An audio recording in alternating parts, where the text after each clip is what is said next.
بسم الله الرحمن الرحيم. الرحمن علم القرآن.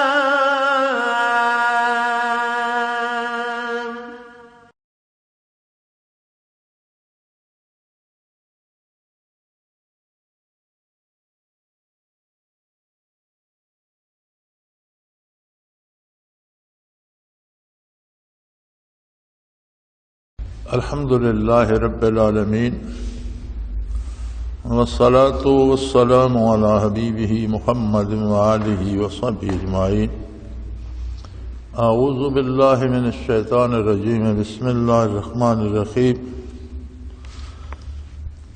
وبينهما حجاب وعلى الأعراف رجال يعرفونهم كلا بسيماهم ونادوا أصحاب الجنة أن سلام عليكم لم يدخلوها هم يطمعون. وإذا صرفت أبصارهم تلقاء أصحاب النار قالوا ربنا لا تجعلنا مع القوم الظالمين. ونادى أصحاب الأعراف رجال يعرفونهم بسيماهم قالوا ما أغنى عنكم جمعكم وما كنتم تستكبرون هؤلاء الذين أقسمتم لا ينالهم الله برحمة ادخلوا الجنة لا خوف عليكم ولا أنتم تحزنون. ونادى أصحاب النار أصحاب الجنة أن أفيدوا علينا من الماء أو مما رزقكم الله قالوا إن الله حرمهما على الكافرين الذين اتخذوا دينهم لهوا ولعبا وغرتهم الحياة الدنيا فاليوم ننساهم كما نسوا لقاء يومهم هذا وما كانوا بآياتنا يجحدون. اللهم سبحانك لا علم لنا إلا ما علمتنا إنك أنت العليم الحكيم. مولاي صل وسلم دائما أبدا على حبیبک خیر الخلق کلہم.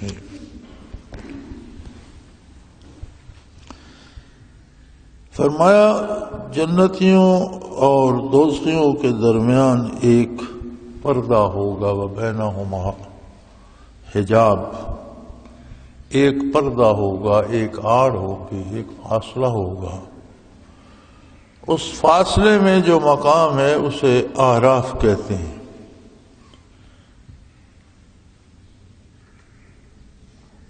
اعراف وہ مقام ہے جہاں لوگ پل صراط سے گزر کر پہنچیں گے. جو پار پہنچیں گے ان میں سے اکثریت تو پھر جنت میں داخل ہو جائے گی، لیکن کچھ لوگ ایسے ہوں گے جو اعراف میں ہی رک جائیں گے. اس کی وجہ یہ ہوگی کہ پل صراط سے ہر کوئی اپنی قوت ایمانی اور اعمال کے مطابق گزرے گا. جس طرح دنیا میں ہم دو پاؤں سے، دو ٹانگوں سے چلتے ہیں، اگر ٹانگوں میں کمزوری آ جائے یا پاؤں خراب ہو جائے تو بندہ چل نہیں سکتا. اسی طرح اعراف پر چلنے کے لیے بنیادی طور پر قوت ایمانی اور کردار ہوگا، اعمال ہوں گے. تو کچھ مسلمان جو جہنم میں جائیں گے سزا پانے کے لیے، ان کا بھی یہ عالم ہوگا کہ جب وہ پل صراط پہ گزریں گے تو جہاں تک اعمال ہوں گے وہاں تک جائیں گے، جہاں اعمال نیکیاں ختم ہو جائیں گی تو نیچے جہنم میں گر جائیں گے. پھر انہیں اس سے پیدل چل کر جانا ہوگا. اب وہ کتنے ہزاروں سالوں کا فاصلہ ہے، آگ کی کیا کیفیت ہے اور اس میں سے کس طرح چلنا ہوگا. تو بالآخر کچھ حضور صلی اللہ علیہ وسلم کی شفاعت سے، کچھ شہداء صالحین اہل اللہ کی شفاعت سے نکل جائیں گے. پھر کچھ پر اللہ کریم خود مہربانی فرمائیں گے اور ان کو نکال لیں گے. لیکن مفسرین کرام لکھتے ہیں کہ انہیں نکال کے جنت میں داخل کیا جائے گا تو ان کے وجود جل چکے ہوں گے اور اللہ کریم نیا گوشت پوست عطا فرمائیں گے. تو جنت میں رہتے ہوئے بھی وہ الگ ہوں گے، اور یہ بات ہوگی کہ یہ وہ لوگ ہیں جو جہنم سے ہو کر آئے۔ کچھ لوگ ایسے ہوں گے جو پل صراط سے تو گزر جائیں گے، لیکن آگے ان کے اعمال ختم ہو جائیں گے، جنت تک نہیں پہنچ سکیں گے، وہاں جا کر ان کی جو قوت ہے چلنے کی وہ ختم ہو جائے گی، تو وہ وہاں رہ جائیں گے۔ اب اعراف سے انہیں جنت بھی نظر آ رہی ہے، دوسری طرف جہنم بھی نظر آ رہی ہے، تو فرمایا جنتیوں اور دوزخوں کے درمیان ایک پردہ ہوگا، اس میں وہ جگہ جو ہے اعراف، علل اعراف رجال یعرفون کلا بسیماہم۔ اب اعراف پر جو لوگ ہوں گے وہ اپنے زمانے کے سب لوگوں کو جن کے ساتھ دنیا میں رہے ہیں جانتے ہوں گے۔ گویا اہل اعراف کو بھی جنتی بھی نظر آ رہے ہوں گے، جہنمی بھی نظر آ رہے ہوں گے، اہل جنت کو بھی اعراف کے لوگ بھی نظر آ رہے ہوں گے، جہنمی بھی نظر آ رہے ہوں گے، اہل نار کو بھی، جہنمیوں کو بھی اعراف والے بھی نظر آ رہے ہوں گے، جنتی بھی نظر آ رہے ہوں گے، اور ایک دوسرے سے بات بھی کر سکیں گے۔ انسان اللہ کی تخلیق کا ایک بہترین نمونہ ہے، اس کا وجود مادی ہے، اور اس میں جو روح ہے وہ عالم امر سے ہے، کل روح من امر ربی۔ دنیا میں جب روح اور بدن اکٹھے ہوتے ہیں تو روح بدن میں آتی ہے تو بدن کی حیات شروع ہو جاتی ہے، لیکن روح کی حیات نور ایمان سے ہے۔ حیات آ جائے اور پھر جب وہ بندہ بلوغت کو پہنچتا ہے تو وہ نیک و بد سمجھنے لگتا ہے، بات بھی سنتا ہے، حالات بھی دیکھتا ہے، ان کو سمجھتا بھی ہے۔ اسی طرح روح کو نور ایمان نصیب ہو اور پھر اطاعت اور اتباع رسالت پناہی نصیب ہو تو وہ بھی بالغ اور جوان ہو جاتی ہے، اور اس میں وہ قوت ہوتی ہے کہ وہ برزخ کو بھی دیکھ لیتی ہے، عالم بالا کو بھی دیکھ لیتی ہے۔ اور یہ پابندی صرف ان لوگوں پر ہے جنہیں ایمان نصیب نہیں، لا تفتح لهم ابواب السماء، وہ عالم بالا کو نہیں دیکھ سکتے، ان کے لیے آسمانوں کے دروازے نہیں کھولے جاتے، نہ وہ برزخ کو دیکھ سکتے ہیں نہ عالم بالا۔ یہ قوت بنیادی طور پر انبیاء علیہ الصلاۃ والسلام کو نصیب ہوتی ہے کہ جو جسمانی اور روحانی ہر لحاظ سے کامل و مکمل ہوتے ہیں۔ فرشتہ ان کے پاس حاضر ہوتا ہے، وحی آتی ہے، کلام الہی براہ راست بھی آتا ہے، اور مختلف صورتیں وحی کی ہیں، گویا انہیں اللہ سے کلام نصیب ہوتا ہے تو مخلوق سے بھی کلام نصیب ہوتا ہے۔ وہ اہل جنت دوزخ کو بھی دیکھ سکتے ہیں، اہل برزخ کو بھی دیکھ سکتے ہیں۔ پھر انبیاء کے تو فعل صحابہ، تابعین، تبع تابعین، اور امت میں اولیاء امت اللہ کے جو بندے ہیں جن کے دل زندہ ہیں ان کو یہ قوت دنیا میں بھی نصیب ہوتی ہے۔ فرق یہ ہے کہ مومن کو یہ نعمت اس دنیا میں بھی حاصل ہو سکتی ہے اور کافر کو مرنے کے بعد نصیب ہوگی۔ فرشتے بھی نظر آئیں گے، جہنم بھی نظر آئے گی، جنت بھی دیکھے گا۔ تو اعراف پر جو لوگ ہوں گے وہ جنتیوں کو بھی دیکھ کر پہچانیں گے کہ یہ تو وہ لوگ ہیں جو ہمارے ساتھ وہاں ہوتے تھے، دوزخیوں کو بھی دیکھ کر پہچانیں گے۔ تو وہ جنتیوں سے پکار کر کہیں گے وَنَادَوْا أَصْحَابَ الْجَنَّةِ أَنْ سَلَامٌ عَلَيْكُمْ، السلام علیکم، اہل جنت سے کہیں گے اللہ کی سلامتی ہو تم پر۔ لم يدخلوها وهم يطمعون، وہ ابھی جنت میں داخل تو نہیں ہوئے، بیچارے اعراف میں بیٹھے ہیں، لیکن اہل جنت کو دیکھ کر ان کی امیدیں اور بھڑک جائیں گی اور دعا کریں گے اللہ ہمیں بھی ان سے ملا دے، ہمیں بھی جنت میں پہنچا دے۔ اور حدیث شریف میں آتا ہے کہ بالآخر سب اہل اعراف کو بھی اللہ جنت میں پہنچا دے۔ ایک واقعہ ملتا ہے کہ ایک شخص ہوگا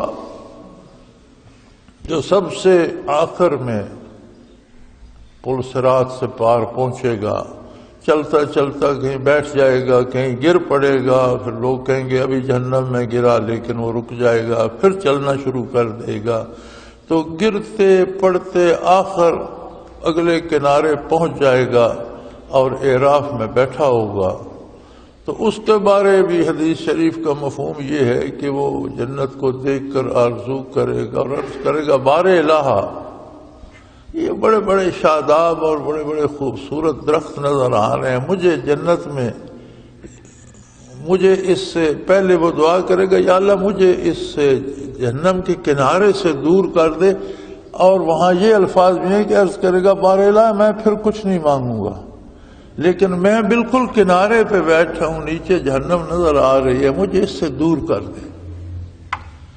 ارشاد ہوگا کہ مانگنے سے تو تم باز نہیں آؤ گے، لیکن میں یہاں سے تمہیں دور کیے دیتا ہوں۔ کچھ دیر بعد پھر دعا کرے گا یا اللہ مجھے جنت کی دیوار کے سائے میں تو کر دے، میں اس کے بعد کچھ نہیں مانگوں گا۔ پھر یہی ارشاد ہوگا کہ تو مانگنے سے تو باز نہیں آئے گا، تو تجھے دیوار کے سائے میں کر دے۔ کچھ عرصہ بعد پھر دعا کرے گا یا اللہ اتنے سایہ دار درخت اور خوبصورت درخت اور باغ و بہار چیز، تو مجھے ایک درخت کے نیچے جنت میں بٹھا دے، تیرا کیا جاتا ہے، میں زیادہ نہیں مانگتا۔ تو ارشاد ہوگا یار مانگنے سے تو باز نہ آیا، لیکن اللہ کریم اسے جنت میں وہ ایک درخت کے نیچے جگہ دے دیں گے۔ تو حضور فرماتے ہیں کہ اس ایک درخت کے سائے میں اس کے 70,000 محل ہوں گے۔ یہ وہ بندہ ہوگا جو جنت میں سب سے آخر اور سب سے قلیل نعمت پا رہا ہوگا۔ پھر ہر محل کے کتنے کمرے، کتنے پردے، کتنے کھانے، کتنی کنیزیں، کتنے غلام، کتنی نعمتیں یہ اس کے پاس ہوں گے۔ تو یہ اہل اعراف بھی بالآخر چلے جائیں گے، لیکن فی الحال وہاں بیٹھے ہوں گے، اہل جنت کو دیکھ کر سلام کریں گے، اور جنت میں ابھی داخلہ تو نہیں ہوا لیکن انہیں بہت امیدیں ہوں گی، بڑی آرزویں ہوں گی، دعائیں کر رہے ہوں گے۔ وَإِذَا صُرِفَتْ أَبْصَارُهُمْ تِلْقَاءَ أَصْحَابِ النَّارِ، تو ان کی نگاہ پھر دوزخ کی طرف بھی جائے گی، درمیان میں جو ہوں گے، جب ان کی نگاہ دوزخ کی طرف اور اہل دوزخ کی طرف پھرے گی، قَالُوا رَبَّنَا لَا تَجْعَلْنَا مَعَ الْقَوْمِ الظَّالِمِينَ، تو دعا کریں گے یا اللہ ان غلط کاروں کے ساتھ ہمیں شامل نہ کرنا، یہ ظالم تھے، غلط کرتے، ظلم ہوتا ہے غلط کام کرنا۔ تو وہ دعا کریں گے یا اللہ ہمیں ان غلط کاروں کے ساتھ شامل نہ کرنا۔ وَنَادَى أَصْحَابُ الْأَعْرَافِ رِجَالٌ يَعْرِفُونَهُمْ بِسِيمَاهُمْ، کچھ دوستیوں کو جن کو اپنے زمانے میں وہ پہچانتے ہوں گے، جو دنیا میں بڑے بااثر تھے، بڑے مالدار تھے، بڑا فخر کرتے تھے اپنے مالدار ہونے پر، اور مذاق اڑاتے تھے دیندار لوگوں کا، تو وہ انہیں پہچان لیں گے اور انہیں کہیں گے کہ یار تم تو کہتے تھے کہ ہم اکثریت میں ہیں اور یہ چند ملا ہیں، یہ سر مارتے رہتے ہیں، اللہ اللہ کرتے رہتے ہیں اور ہر وقت منہ ہی دھوتے رہتے ہیں اور نمازیں پڑھتے رہتے ہیں اور مسجد میں بھاگتے رہتے ہیں، ان کی کوئی حیثیت نہیں۔ لیکن وہ تم جو کہتے تھے کہ ہمارے ساتھ اتنی بڑی جماعتیں ہیں اور ہمارے ساتھ اتنے بڑے لوگ ہیں اور اتنے بڑے لوگ ہمارے نعرے لگاتے ہیں اور ہمارے پاس اتنی دولت ہے، ہمارے پاس حکومت ہے، ہمارے پاس اقتدار ہے، ما اغنی عنکم جمعکم، وہ کوئی چیز تمہارے کسی کام نہ آئے، وہ تمہاری دولت، وہ تمہارا لوگوں کا ہجوم، وہ زندہ باد کے نعرے، وہ کہاں گئے؟ وہ تمہیں جہنم سے تو نہیں بچا سکے۔ آج تو تم خالی ہاتھ اکیلے مکیلے جہنم کی آگ میں جل رہے ہو، تو کیا ہوا وہ ہاؤ ہو، وہ تماشا؟ وما کنتم تستکبرون، اور دنیا میں جو تم تکبر کرتے تھے اور اکڑتے تھے اور آگے پیچھے ہوٹر لگے ہوتے تھے اور 10 گاڑیاں ہوتی تھیں تمہاری عزت و احترام کے لیے، اور جدھر سے گزرنا ہوتا تھا سڑکیں بند ہوتی تھیں اور لوگوں کو دیکھنے بھی نہیں دی، تو آج وہ سب کچھ، وہ شور شرابہ، وہ تمہارا کر و فر، وہ تمہاری اکڑ، وہ تمہاری دولت، وہ تمہارے پیچھے چلنے والے نعرے لگانے والے لوگ، وہ کوئی بھی تمہیں دوزخ سے تو نہ بچا سکا۔ وہ کیا ہوئے؟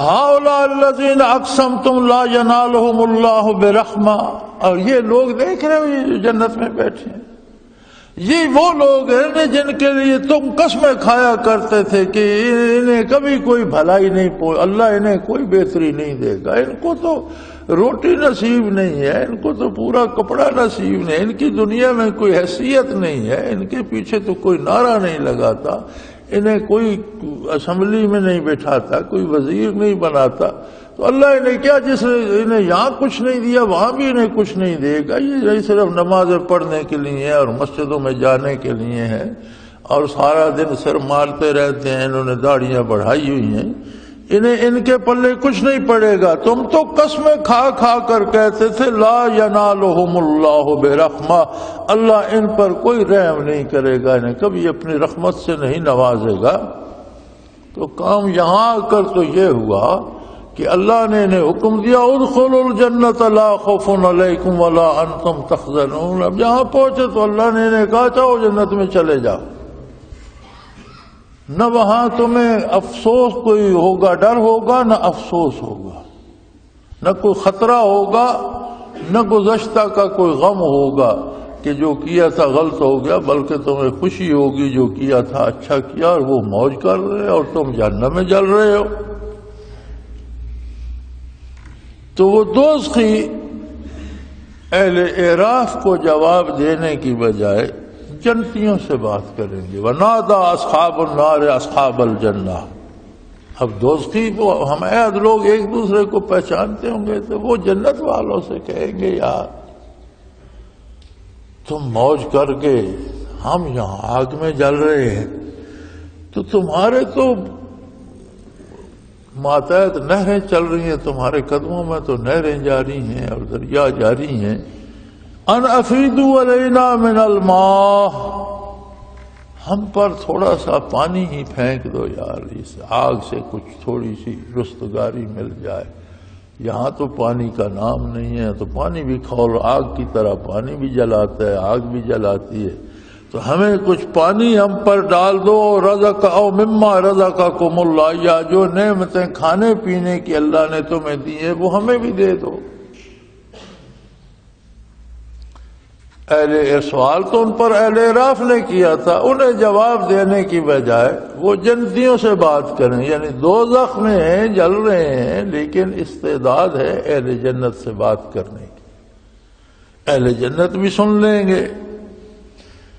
تو وہ فرمائیں گے قالوا ان اللہ حرمہما علی الکافر، وہ کہیں گے یار یہ سب کچھ ہمارا نہیں، یہ اسی کا ہے جس کے ہم ہیں، اور جس کا ہے اس نے دوزخیوں سے منع کر دیا ہے، دوزخیوں کو دینے کی اجازت نہیں ہے، ہم نہیں دے سکتے۔ بڑی عجیب بات ہوگی، ہو سکتا ہے دوزخیوں میں کوئی بیٹا ہو اور جنتیوں میں کوئی باپ ہو سکتا ہے کوئی باپ دوزخیوں میں اور جنتیوں میں بیٹا ہو، یا ایک بھائی ہو دوزخ میں ایک، تو وہ بھائی بھائی کو بھی قطرہ پانی کا نہیں دے گا۔ دنیا میں اللہ نے جسمانی رشتوں کو اہمیت دی ہے اس نظام کائنات کو قائم رکھنے کے لیے۔ اگر ماں کو محبت فطری نہ ہو تو انسانی بچہ پالنا آسان نہیں، باپ میں جذبہ محبت نہ ہو تو بچوں کے اخراجات اٹھانا آسان نہیں، انسانوں کے آپس میں محبت کے رشتے نہ ہوں تو دنیا تباہ ہونے لگتی ہے، قتل و غارت ہونے لگتی ہے، دہشت گردی ہونے لگتی ہے۔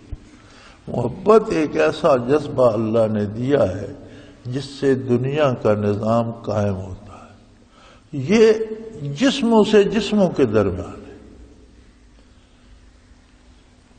دنیا سے جب کوئی جاتا ہے تو برزخ میں مکلف بذات تو روح ہوتی ہے، بدن اس کے تابع ہو جاتا ہے، لیکن اس دنیاوی تعلق اور رشتے کا ایک اثر برزخ میں بھی رہتا ہے۔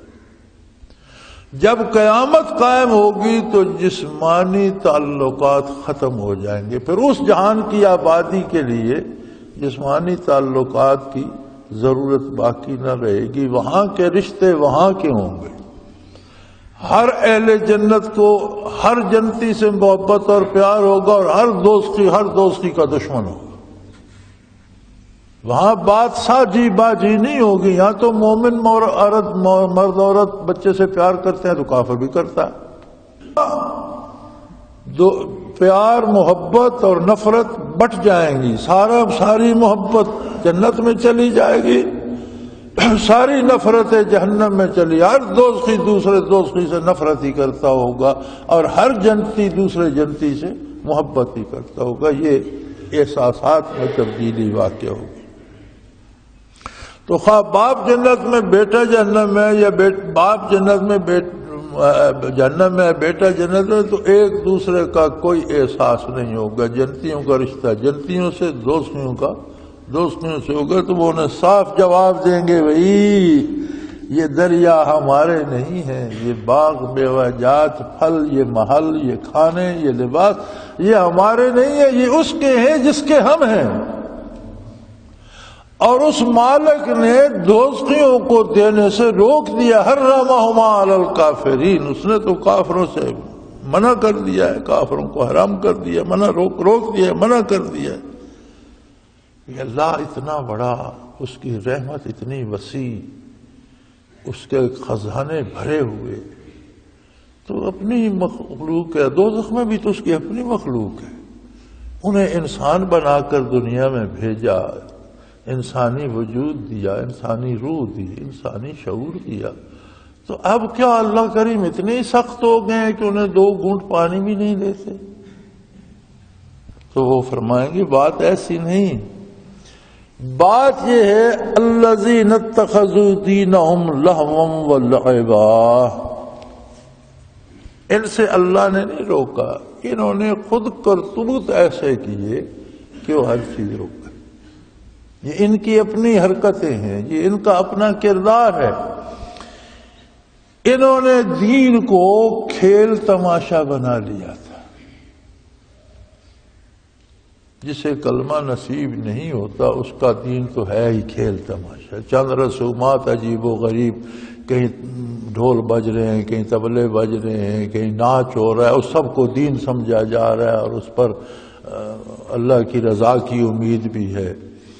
باجے گاجے بجائے جا رہے ہیں اور اسے دین سمجھا جا رہا ہے. اچھل کود ہو رہی ہے, ننگ دھڑنگ جسم ہے, کوئی چیتھڑا لباس کا ہے, یا عجیب و غریب رسومات, ساری کھیل تماشا ہی ہیں. لیکن ہماری بد نصیبی یہ ہے کہ اللہ نے ہمیں کلمہ تو نصیب فرما دیا پیدائشی طور پر, ہم نے اس کے مفہوم کو سمجھنے کی کوشش نہیں کی. موروثی دین مل گیا تو ہم نے بھی دین کی جگہ بہت سے کھیل تماشے بنا لیے ہیں. جتنی بدعات ہیں دین میں, یہ ساری کھیل تماشا ہوتی ہیں. شور شرابے, ڈھول بجاؤ اور موم بتیاں جلاؤ اور نعرے مارو اور پتہ نہیں کیا کیا جشن مناؤ, یہ سارا دین ہو گیا. اور اس سے نجات کی امید بھی رکھی جاتی ہے. یہ ایسا کرنے والے سب مایوس ہیں, کیونکہ کلمہ حق جو ہے اس کے 2 تقاضے. سب سے پہلا تقاضا ہے لا الہ الا اللہ, اللہ کے سوا کسی کی عبادت درست نہیں. کوئی عبادت کا حق ہی نہیں رکھتا کہ کسی کی عبادت صرف اللہ کی ہوگی. دوسرا تقاضا دوسرے جز کا ہے محمد الرسول اللہ صلی اللہ علیہ وسلم. اللہ کی عبادت ایسے ہوگی جیسے محمد الرسول اللہ تعلیم فرمائے. عقیدہ اللہ کے ساتھ, اس کی ذات اور اس کی صفات کے ساتھ ایسا ہوگا جیسا رسول اللہ تعلیم فرمائیں گے. عمل ایسا ہوگا جیسا رسول اللہ صلی اللہ علیہ وسلم تعلیم فرمائیں گے. اب جن کاموں کی اصل شریعت میں ثابت نہیں, سنت میں ثابت نہیں, حضور کی سنت سے ثابت نہیں, خلفاء راشدین کی سنت سے ثابت نہیں, متقدمین نے جس کام کو درست نہیں کہا, آج وہ کیسے درست ہو گیا؟ آج وہ عبادت کا درجہ کیسے پا گیا؟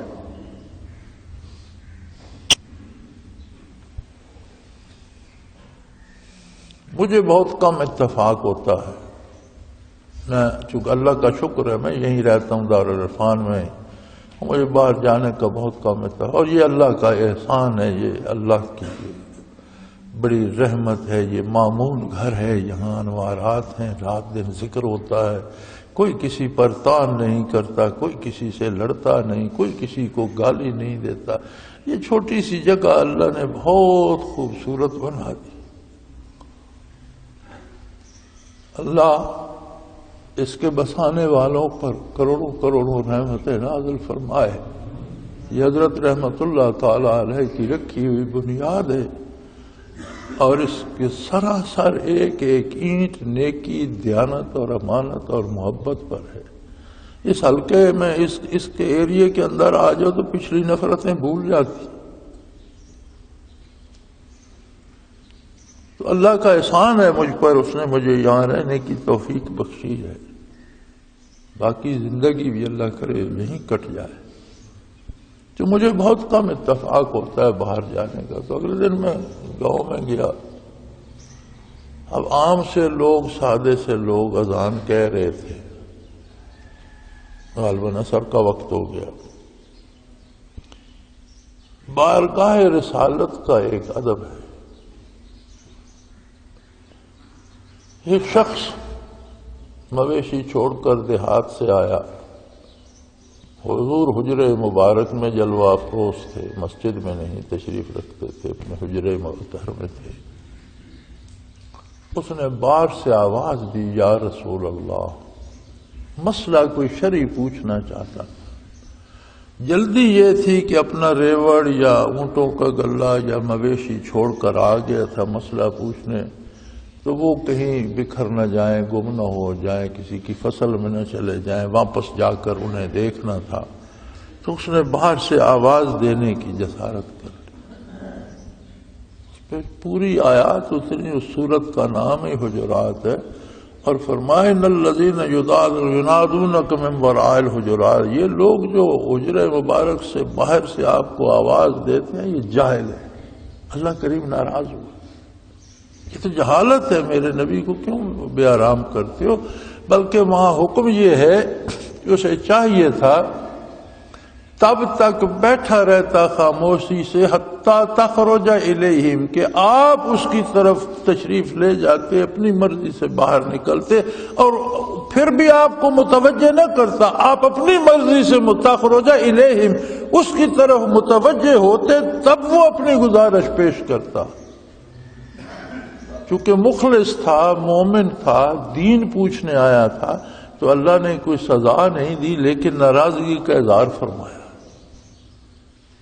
صحابی ہو، عہد نبوی کا ہو، مخلص مسلمان ہو، دین پوچھنے آئے، حجرے مبارک سے آواز دے یا رسول اللہ، تو اللہ ناراض ہو گئے، اسے توبہ کرنی پڑی۔ آئندہ کے اصول پوری امت کو بتا دیا گیا۔ تو یہاں سے ایک آدمی کھڑا ہو کے لاؤڈ سپیکر لگا کر کہتا ہے السلام علیکم یا رسول اللہ۔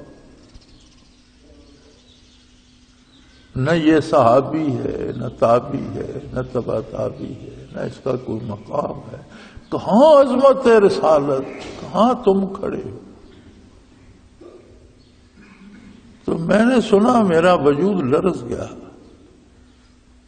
کہ ان لوگوں کو احساس ہی نہیں ہم کس کو آواز دے رہے، اور پھر سمجھتے کہ جو یہ نہیں کہتا وہ مسلمان ہی نہیں۔ لو جی نیا تماشا، اسے دین کا حصہ بنا دیا۔ بلکہ میں سوچ رہا تھا کہ آنے والی نسلیں کیا سمجھیں گی کہ اذان کہاں سے شروع ہوتی ہے، کہاں ختم ہوتی ہے۔ انہوں نے تو آگے پیچھے اتنا لمبا کر دیا کہ سمجھ نہیں آتی کہ اصل اذان کیا۔ ادب گاہست زیر آسماں از عرش نازکتر، ہے تو روضہ عطر آسمان کے نیچے، لیکن عرش عظیم سے بھی نازک تر ہے۔ وہاں کا ادب و احترام بہت لازم ہے۔ تو لوگوں نے دین کو فرمایا الذین اتخذوا دینہم لہوا ولعبا، دین کو تماشا بنا لیا۔ کافروں کو تو چھوڑے، ان کا تو دین ہی دنیا ہے۔ مسلمانوں نے جو برائے نام مسلمان ہیں، ہم نے کون سی کسر اٹھا رکھی ہے؟ یہ جشن میلاد النبی کا جلوس دیکھ لو، اس میں کیا خرافات نہیں ہے، کیا صحابہ کو اتنی محبت نہیں تھی کہ وہ یہ جلوس نکالتے؟ تابعین تبع تابعین کو حضور سے تعلق نہیں تھا، ارے جان سار تو وہی تھے، انہوں نے تو یہ جشن کو نہیں منایا۔ تو اس بد تہذیبی کو اور رسومات کو دین سمجھ لینا، فرمایا اس لیے دوزخ میں جل رہے ہیں، انہوں نے دین کو تماشا بنا لیا، مذاق بنا لیا۔ وہ کوئی کفر کر کے تو جائے گا وہ تو ٹھیک ہے، جو برائے نام مسلمان صحیح کلمہ تو پڑھتا ہے، وہ دین کا تماشا بنا کر وہاں کیوں جائے؟ وہ تو اللہ پاک فرماتا ہے وَعِدَّتْ لِلْكَافِرِينَ، میں نے دوزخ کافروں کے لیے بنائی ہے، تم ادھر کیوں بھاگے جا رہے ہو؟ وہ بنی تو کافروں کے لیے ہے، تمہارے لیے نہیں، تم ادھر کیوں؟ تمہارے لیے تو جنت بنی ہے، تم جنتیوں جیسے کام کرو، جنت کی طرف جاؤ۔ تو وہ کہیں گے اللہ کی رحمت تو وسیع ہے، انہوں نے دامان رحمت کو چھوڑ کر اللہ کے دین کا مذاق بنا لیا۔ وغرتہم الحیات الدنیا، انہیں دنیا کی زندگی نے دھوکے میں رکھا ہے، انہوں نے سمجھا دنیا میں عیش کر رہے ہیں تو ہمارے ہمیشہ عیش ہی ہوں گے۔ انہیں دنیا کی کسی کو دولت مل گئی، کسی کو کوئی رتبہ مل گیا، کسی کو کچھ نہیں ملا، وہ ویسے ہی خوش ہے۔ بڑی عجیب بات ہے، ہر بندہ یہ سمجھتا ہے کہ میں اتنا عام ہوں کہ شاید آسمان میری وجہ سے کھڑا ہے، میں ہوں تو سورج نکلتا ہے، میں نہیں ہوں گا تو دیکھوں گا کیا کر لو۔ کمال ہے یار، کتنی دنیا آئی، کتنی دنیا چلی گئی، کوئی فرق پڑا دن رات میں؟ کوئی فرق پڑا شب و روز کے آنے جانے میں، موسموں کے آنے جانے میں، بارش کے برس، کوئی ہواؤں کے چلنے میں کوئی رتی برابر فرق نہیں پڑا۔ تم کیا کوئی کچھ بھی نہیں ہے، اگر بڑا ہے تو اسی کا نام، اگر تمہیں نصیب ہے تو تم اس کے ساتھ بڑے ہو، اسی کی اطاعت بڑی ہے، محمد الرسول اللہ کے ساتھ ایمان بڑا ہے، آپ کی غلامی اور پیروی بڑی ہے، باقی کچھ نہیں ہے، کسی چیز میں کچھ نہیں رکھا۔ فرمایا دنیا کی زندگی نے دھوکے میں رکھا۔ فَالْيَوْمَ نَنْسَاهُمْ كَمَا نُسُوا لِقَاءَ يَوْمِهِمْ هَذَا، یہ دنیا میں اتنے مصروف ہو گئے کہ انہیں آج کا دن، قیامت کا دن یاد ہی نہیں رہا، انہیں یہ خیال ہی نہیں رہا کہ وہاں جا کر جواب دینا ہے۔ ہم الفاظ منہ سے کیا نکال رہے ہیں، سوچ کیا رہے ہیں، کر کیا رہے ہیں، ہر چیز کا اللہ کے روبرو حساب دینا ہے۔ اچھا سوچیں، اچھا بولیں، اچھا کریں، نہیں کر رہے تو توبہ کریں، باز آ جائیں، رک جائیں۔ انہیں کوئی خیال ہی نہیں تھا، جس طرح انہوں نے قیامت کو بھلا دیا تھا، آج ہم نے بھی انہیں بھولی بسری چیز بنا دیا۔ جو چیز بھول جائے نا پھر اس کو وہ ٹوٹتی ہے یا نہیں ٹوٹتی کو خیال نہیں ہوتا۔ تو اللہ کریم کے لیے جب یہ اوصاف سلبی ہے، انہیں اوصاف سلبی کہتے ہیں، یہ جب اللہ کے لیے استعمال کیے جاتے ہیں تو معنی بعید مراد ہوتا ہے۔ معنی بعید ہوتا ہے جو اس چیز کا نتیجہ ہوتا ہے۔ ایک چیز آپ نے گھر میں رکھی، بھول گئے، اب اس پہ گرد پڑ رہی ہے، وہ خراب ہو رہی ہے، وہ ٹوٹ گئی ہے، یا کوئی چرا کے لے گئے، کوئی پرواہ نہیں، آپ کو یاد ہی نہیں تو پرواہ کون کرے؟ تو یہ معنی بعید مراد ہے کہ جس طرح انہوں نے قیامت کو فراموش کر دیا تھا، آج ہم نے انہیں وہ حیثیت دے دی ہے جیسے بھولی بسری چیز ہوتی ہے۔ آپ جلیں مریں جو ان کا ہو کرتے رہے، ہمارے لیے یہ ایسے ہیں جیسے کوئی چیز بھلا دی گئی ہے۔ وَقَانُوا بِآيَاتِنَا يَجْحَدُونَ، یہ وہ لوگ تھے جو جانتے تھے کہ دین حق ہے، میری آیات سچی ہیں، لیکن ضد کر کے مانتے نہیں تھے۔ کفر جہودی ہوتا ہے کہ حق کو سمجھ آ جائے کہ یہ حق ہے لیکن مان کر نہ دے۔ فرمایا یہ ایک جہودی کافر تھے، یجحدون، یعنی میری آیات کو سمجھنے کے بعد ان کا انکار کر دیتے۔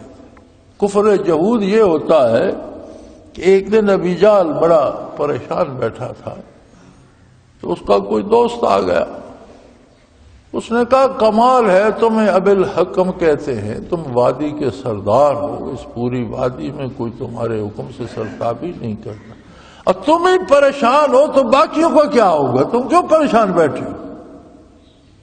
اس نے کہا یار اور تو کوئی پریشانی نہیں، اس ایک بندے نے حضور اکرم صلی اللہ علیہ وسلم کی طرف اشارہ کر، اس ایک بندے نے پریشان کر دیا ہے، اس نے نہ ہمارے بتوں کو کوئی عزت چھوڑی ہے، نہ ہمارے معبودوں کے پلے کچھ چھوڑا ہے، نہ ہمارے باپ دادا کی جو رسوم و رواجات تھے ان کے پلے کچھ، نہ ہمارے پلے کچھ رہنے دیا، ایک بندے نے پریشان کر کے رکھ دیا۔ تو اس نے کہا بھائی واہ، یہ بھی کوئی بات ہے، تمہارے اشارے ابرو پہ کتنے لوگ قتل ہو جاتے ہیں، کتنے لوگ قتل کر دیے گئے، تو ایک بندے کی کیا بات ہے، قتل کرا دو۔ تو وہ تھوڑا سا اس بات سے ناراض ہوا ابو جہل، اور اسے کہنے لگا کہ تم بے وقوف ہو، تم یہ سمجھتے ہو کہ میں نے اسے قتل کرنے کی کوئی کوشش نہیں کی، میں نے پورا زور لگایا، مصیبت یہ ہے کہ وہ اللہ کا نبی ہے، میں اسے مار نہیں سکتا، میں اس کے قتل کی سب تدبیریں کر چکا ہوں، لیکن وہ اللہ کا رسول ہے، اب اللہ اسے بچائے تو میں کیا کروں۔ تو اس نے کہا یہ بات تمہارے علم ہے کہ وہ علم میں ہے کہ وہ اللہ کا رسول ہے، تو ظالم پھر مانتے کیوں؟ جب اللہ کا رسول ہے، جانتے ہو سچا ہے، تو پھر تو ایک ہی علاج ہے، مان لو۔ کہنے لگا مان لیں تو اپنی آبرو خاک میں مل جائے گی، ہمارا کیا بنے گا؟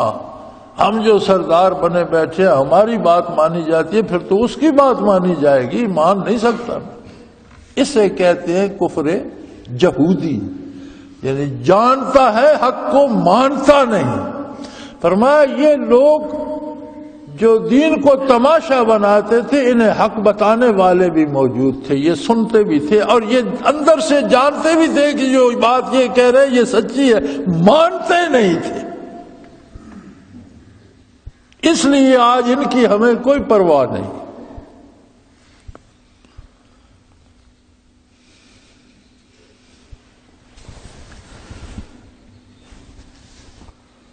تو میرے بھائی، اللہ کریم توفیق دے، بڑا سادہ سا آسان ترین دین ہے، اور اللہ بڑا کریم ہے، اس کی رحمت بہت وسیع ہے۔ یہی ایک بات کہ وہ فرماتا ہے ساری عمر تو نے برائی میں، گناہ میں، دین سے دوری میں گزار دی، کسی لمحے مرنے سے پہلے کسی لمحے صدق دل سے کہہ دے یا اللہ میں نے غلطی کی، آئندہ نہیں کروں گا، میں سارا گزشتہ معاف کر دوں گا، آئندہ تجھے نیکی کی توفیق بھی دے۔ اب کوئی اتنا بھی نہ کرے تو کس سے شکایت کرے؟ نبی کریم صلی اللہ علیہ وسلم کی ذات رحمت للعالمین ہے، محبت رحمت کا ایک حصہ، ایک جز ہے، اور ایسا مرکز محبت ہے حضور کہ آدم علیہ نبینا علیہ الصلوۃ والسلام سے لے کر عیسیٰ علیہ السلام تک سارے نبیوں رسولوں کی محبت کا مرکز بھی ہے۔ سارے فرشتے آپ سے محبت کرتے، خالق کائنات آپ سے محبت کرتا ہے، اور جسے ذرہ ایمان نصیب ہو وہ آپ سے محبت کرتا ہے۔ یاد رکھے، محبت کرنا محبت کرنے والے کا کمال نہیں ہوتا، جس سے محبت کی جاتی ہے اس میں کوئی ایسا کمال ہوتا ہے کہ بندہ اس کی محبت کا گرفتار ہو جاتا ہے۔ تو یہ سارے کمالات محمد الرسول اللہ صلی اللہ علیہ وسلم میں ہے کہ ایک جہاں آپ کی محبت کا اثیر ہے۔ آج بھی کروڑوں لوگ ایسے ہیں خوش نصیب جو حضور کے نام نامی پہ جانے نچھاور کرنے کو تیار بیٹھے۔ تو بھائی بندہ ٹکوں سے، پیسے سے محبت کرے، وہ دو سے کیا رسول اللہ صلی اللہ علیہ وسلم سے محبت نہ کرے؟ سب سے پہلے محبت رسول اللہ صلی اللہ علیہ وسلم درکار ہے، اور محبت ہوتی ہے فَإِنَّ الْمُحِبَّ لِمَنْ يُحِبُّ مُطِيعُ، ان المحب لمن یحب مطیع، محبت کرنے والا جس سے محبت کرتا ہے اس کا فرما بردار بن جاتا ہے۔ لباس وہ پہنتا ہے جو اسے پسند ہو، حلیہ وہ بناتا ہے جو اسے پسند ہو، کھانا اس طرح کھاتا ہے جو اسے پسند ہو، لوگوں سے دوستیاں اس طرح کرتا ہے کہ محبوب ناراض نہ ہو جائے، دشمنی اس کی خاطر کرتا ہے کہ جہاں وہ میری دشمنی سے خوش ہوگا۔ تو محبت ہم دعویٰ تو کرتے ہیں، محبت کا تقاضا ہے کہ محبوب کی غلامی سراپا پچھاتاری ہو جائے، نظر آئے بندہ کہ یہ کسی کی محبت کا اسیر ہے۔